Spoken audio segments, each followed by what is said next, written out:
இந்த வசனத்துல வீட்டை கட்டுறது அப்படிங்கிறது ஆவிக்குரிய பூமிக்குரிய வீட்டை கட்டுறது, பிசினஸ், ஊழியங்கள், நம்ம வாழ்க்கை கட்டப்படுறத குறிக்கும்.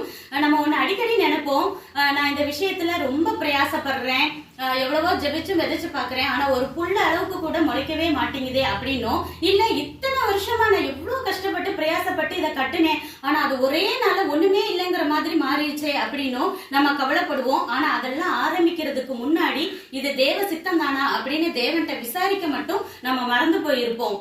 தேவ சித்தம் இல்லாத காரியத்துல நம்ம சுய பலத்தை நம்பி எவ்வளவுதான் விதைச்சுக்கிட்டே இருந்தாலும் கடைசியில அது பலம் ஜீரோவா தான் இருக்கும்.